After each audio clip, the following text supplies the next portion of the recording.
देशामध्ये आज चमकणाऱ्या ताऱ्यांऐवजी भारतरत्न महामानव विश्वभूषण डॉक्टर बाबासाहेब आंबेडकर यांच्या विचारांचे तारे या ड्रोनच्या रूपाने चमकत आहेत. अनेक विक्रम ज्यांनी साकार केले, ज्यांच्या पदव्या लिहायला कदाचित कागद अपुरा पडेल इतकं बुद्धिमान असं व्यक्तिमत्व, पहिले भारतीय ज्यांनी परदेशामध्ये जाऊन अर्थशास्त्रामध्ये PhD ही सर्वोच्च पदवी संपादित केली, भारताचे पहिले कायदे मंत्री, मजूर मंत्री, सगळ्यांना समान हक्क मिळावा यासाठी संविधानामध्ये सामाजिक न्याय, समता आणि बंधुता यांचं दृढ असं अधिष्ठान देणारे भारतीय राज्यघटनेचे शिल्पकार महामानव डॉक्टर बाबासाहेब आंबेडकर यांचं हे 135वे जयंती वर्ष, हे जयंती वर्ष एक प्रेरणादायी वर्ष असावं यातून साकार झालेला हा सोहळा. सीमारेषांची चौकट नाही, तर ती असंख्य भाषा, विविध धर्म आणि जाती जमातींच्या गुंतागुंतीतून आकार घेतलेली आणि संस्कृतींच्या अखंड प्रवाहाने समृद्ध झालेली एक दिव्य जिवंत चेतना आहे. या विविधतेच्या विराट सागरातही एकात्मतेची अखंड ज्योत तेवत ठेवणारे जे अमृत आहे ते म्हणजे भारतीय संविधान. या संविधानाचे शिल्पकार म्हणजे डॉक्टर बाबासाहेब आंबेडकर, एक असा महामानव ज्यांच्या विचारांची उंची हिमालया एवढी भव्य, ज्यांच्या संघर्षाची गाथा समुद्र एवढी अथांग आणि ज्यांच्या कार्याची किमया आकाशा एवढी व्यापक आहे.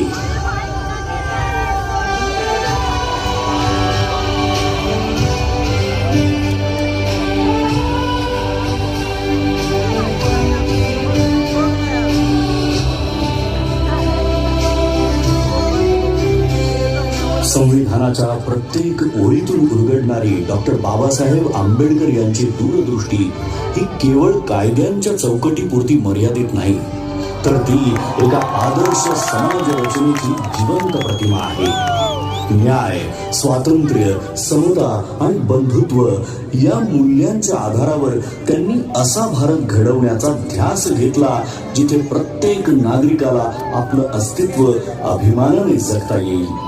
त्यांनी केवळ संविधानाची रचना केली नाही, तर एक असा भारत निर्माण केला जो प्रगत, न्यायप्रिय आणि समताधिष्ठित असेल आणि जिथे आधुनिक उज्ज्वल भविष्याची भक्कम पायाभरणी केली. त्या डॉक्टर बाबासाहेब आंबेडकर यांचं बालपण मात्र अत्यंत कठीण, वेदनांनी आणि अपमानाने भरलेलं होतं.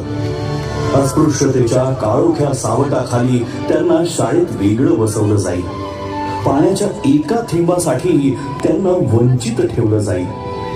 परंतु या सगळ्या अन्यायाच्या जखमांमध्येही त्यांच्या अंतःकरणात परिवर्तनाची तेजस्वी ज्वाला धगधगत होती. त्यांना ज्ञात झालं होतं की शिक्षण हेच ते शस्त्र आहे जे अज्ञानाच्या अंधाराला चिरून टाकतं आणि माणसाला स्वाभिमानाने जगण्याची ताकद देतं. या जिद्दीच्या जोरावर ज्ञानाचा अखंड प्रवास सुरू झाला. मुंबईच्या शाळांपासून ते कोलंबिया युनिव्हर्सिटी, ग्रेज इन आणि लंडन स्कूल ऑफ इकॉनॉमिक्स या जागतिक दर्जाच्या संस्थांपर्यंत त्यांनी डबल डॉक्टरेट आणि बॅरिस्टर ॲट लॉ या उच्चतम पदव्या संपादन करून ज्ञानाच्या आकाशाला गवसणी घातली. त्या काळात इतक्या उच्च शिक्षणाची किमया साधणारे ते एकमेव भारतीय ठरले. आपल्या विलक्षण बुद्धिमत्तेच्या जोरावर परदेशात सन्मानाने आयुष्य जगण्याची संधी असतानाही डॉक्टर बाबासाहेब आंबेडकरांनी मातृभूमीची निवड केली. मात्र भारतात परतल्यावर त्यांना जातीच्या कारणामुळे बडोद्यामध्ये राहण्यासाठी छप्परही नाकारलं गेलं.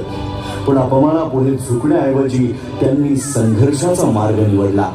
त्यांच्या कार्याची दखल घेत छत्रपती शाहू महाराजांनी 1920 साली त्यांना नव्या युगाचा नेता म्हणून गौरवलं आणि तिथूनच सामाजिक क्रांतीची नवी पहाट सुरू झाली.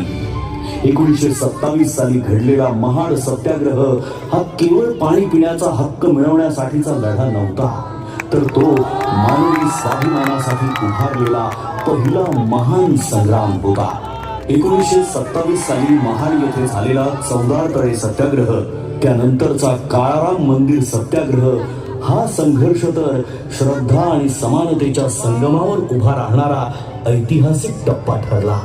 हा केवळ पाण्याच्या हक्कासाठी नव्हता, तर मानवी स्वाभिमान, समानता आणि सामाजिक न्यायासाठी उभारलेला पहिला महान सामाजिक संग्राम होता. 1930 ते 1932 या कालखंडात डॉक्टर बाबासाहेब आंबेडकर यांनी गोलमेज परिषदेमध्ये सहभाग घेत वंचित, पीडित आणि शोषित समाजाचा आवाज जागतिक स्तरावर पोहोचवला. अनहायलेशन ऑफ कास्ट या त्यांच्या क्रांतिकारी ग्रंथातून त्यांनी जाती व्यवस्थेच्या मूळ पायालाच हादरा दिला. त्यांनी निर्भीडपणे सांगितलं की जोपर्यंत जात अस्तित्वात आहे तोपर्यंत खऱ्या अर्थाने लोकशाही फुलू शकत नाही. मी हिंदू म्हणून जन्माला आलो असलो तरी हिंदू म्हणून मरणार नाही हे वाक्य केवळ एक उद्गार नव्हे, तर अन्यायाविरुद्ध उभं राहण्याचा, समतेसाठी लढण्याचा संकल्प होता. डॉक्टर बाबासाहेब आंबेडकर यांचा संघर्ष केवळ सामाजिक परिवर्तनाच्या वैयक्तिक आयुष्यातही वेदना, त्याग आणि कठोर परीक्षांनी भरलेला होता. या कठीण प्रवासात त्यांच्या सोबत खंबीरपणे उभ्या राहिल्या त्या म्हणजे रमाबाई आंबेडकर. एक शांत, संयमी पण अतूट सामर्थ्याची मूर्ती. घरात आर्थिक तंगी असताना उपासमारीच्या छायेतही त्यांनी कधीही तक्रार केली नाही. योग्य उपचारांच्या अभावामुळे आपल्या लेकराला गमावण्याचं असह्य दुःख त्यांना सोसावं लागलं, तरीही या दुःखाने त्या खचल्या नाहीत. उलट आपल्या पतीच्या महान ध्येयासाठी त्यांनी प्रत्येक वेदना मागे सोडली. डॉक्टर बाबासाहेब आंबेडकरांनी केवळ दलितांच्या वेदनांना वाचा फोडली नाही, तर त्या प्रत्येक माणसासाठी आवाज उठवला ज्याच्यावर अन्याय झाला, जो शोषित होता आणि ज्याला आपल्या कष्टांचं योग्य मूल्य मिळत नव्हतं. कोकणच्या मातीतील शेतकऱ्यांच्या शोषणाविरुद्ध त्यांनी थेट आवाज उठवला आणि खोटी पद्धती या अन्यायकारक व्यवस्थेच्या मुळावर घाव घालत त्यांनी शेतकऱ्यांना स्वाभिमानाने जगण्याचा मार्ग खुला केला.